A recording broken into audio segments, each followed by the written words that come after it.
Hello, everyone. I'm Anna Storm. I am, since 1 year back, a professor of technology and social change at Linköping University in Sweden. And today I will talk about an article that I wrote together with my colleague Tatiana Kaspersky. And it's about social contracts of the Mona industrial town, a proposed typology of a historic phenomenon and contemporary challenge, which is basically an idea paper that I hope to have many people discussing later on. Towns dominated by one single company have for long made up a significant feature of the industrialized world. These settlements are intimately intertwined with the industrial enterprise, not only from an economic perspective, but socially and culturally as well. While some town populations have enjoyed special benefits because of the symbiotic association with the company, other populations have suffered from exploitation and isolation. However, as the prerequisites for industrial production change over time, sometimes slowly, sometimes dramatically, the inhabitants of Mona industrial towns are all vulnerable in their dependence on a single company and its management. In our article, we focus on the social contract that in many respects has defined life and work in Mona industrial towns. This social contract, we argue, is related to the industrial enterprise, technical and economic features, and extends into cultural manifestations such as town planning, architecture, and ways of life. The analysis is centered on what Mats Isaksson termed the high industrial period, that is roughly spanning the 1930s to the 1980s. This was the time when industrial production dominated not only politics, economic growth, and changes in the physical landscape, but also defined everyday life and ways of thinking. Several different labels are used to describe towns dominated by one single company, adhering to historical, national, and political contexts. The most common label is perhaps company town, with definitions ranging from detailed accounts about the level of geographical remoteness to the character of urban planning and ownership. Beyond the English-speaking world, we find expressions like the German Arbeitersiedlungen, Soviet-Russian Monogoroda, and Swedish Bruksorter as designation for this phenomenon. The characteristic social relations of Mona industrial towns have similarly entailed a variety of labels. One of them is paternalism, which is used in both capitalist and socialist contexts, although with somewhat differing meanings. Other notions describing the phenomenon are a nuclear way of living and bruksanda, which is basically the spirit of the bruksort, connected to certain industries and countries. For the purpose of this article, we define the social contract as an implicit societal agreement which ideally implies mutual responsibilities and expectations, as well as a tacit acknowledgement of the involvement of some level of exploitation. Among previous research, the most elaborated categorization we have come across is Philip Scranton's suggestion that capitalistic paternalism connected to the 19th century American textile industry took a variety of styles. But apart from this specific study, a recurring topic concerns the relative benefits and drawbacks of the mono-industrial town. In Hardy Green's version, a distinction between utopian towns and exploitation bills. And over the decades, these two images have continued to compete.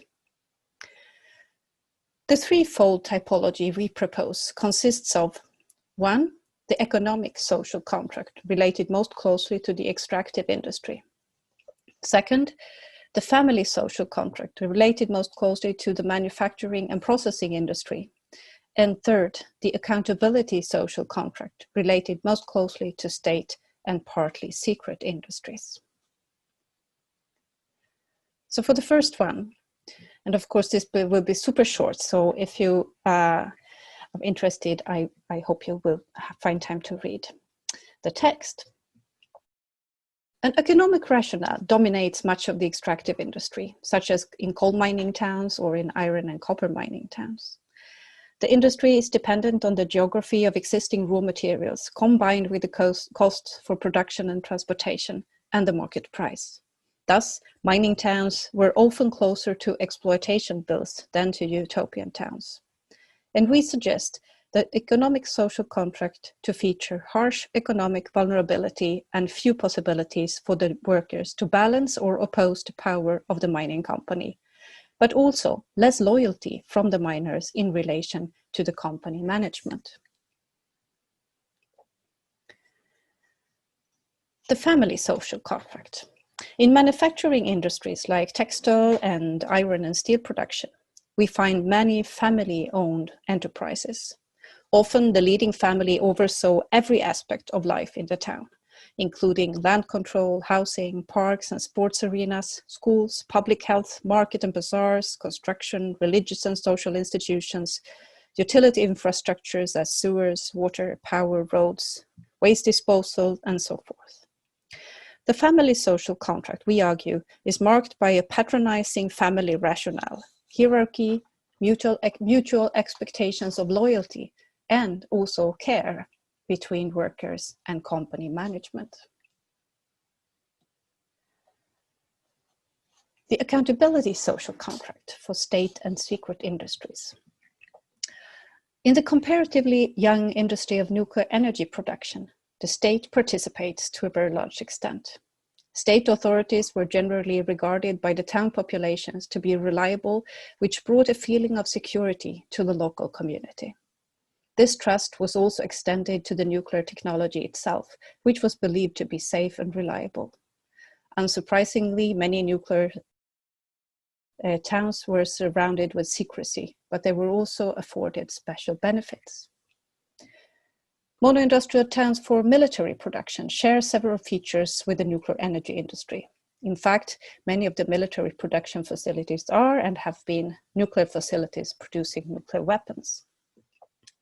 In other kinds of military towns as well, the level of state secrecy often implied coast settlements with privileged living conditions. The accountability social contract, we suggest, is disconnected from a profit-based rationale and marked by the workers' commitment to the notion of a larger goal, which they often share with the management of the industrial enterprise, associated with patriotism and an experience of being chosen and therefore privileged.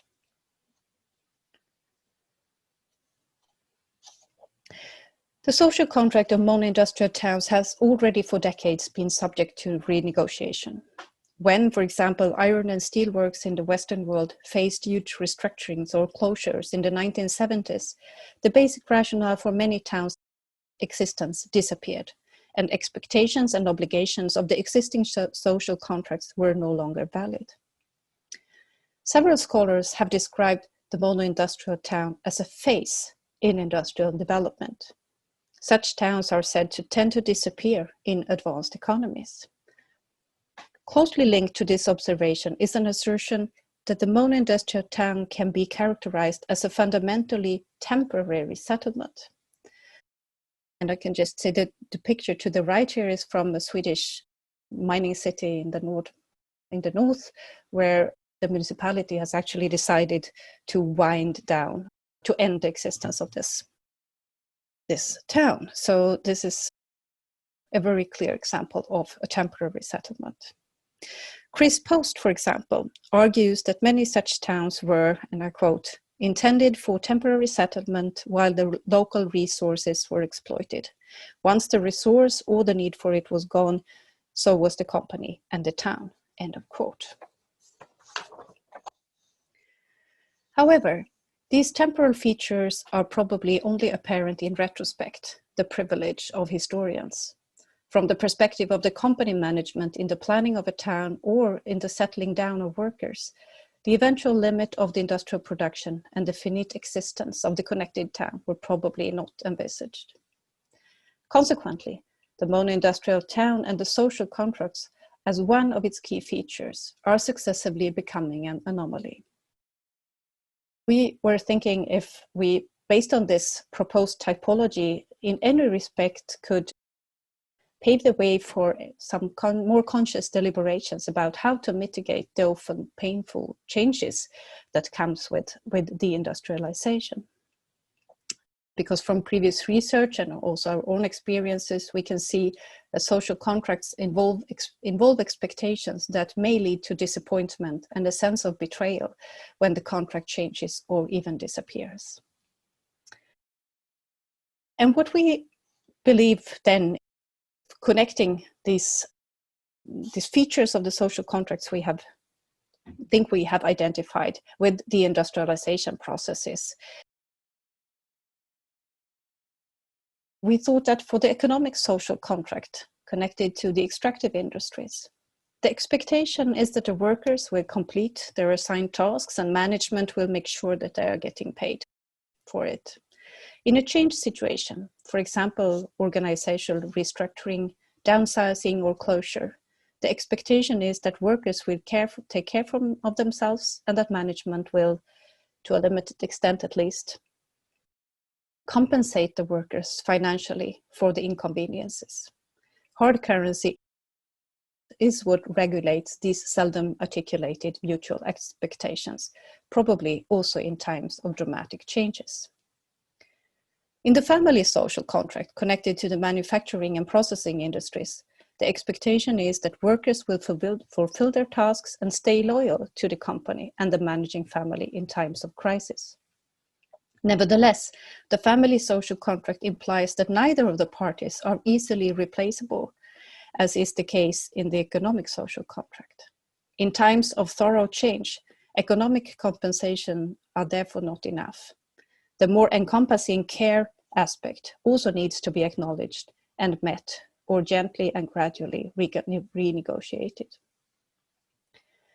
In the accountability social contract, connected to state and partly secret industries, the expectation of workers is that, in addition to fulfilling tasks and staying loyal, they will also be personally committed to the larger goal of the industrial enterprise, whether by contributing to building an energy self-sufficient nation or to protecting a capitalist or socialist civilization from the enemy.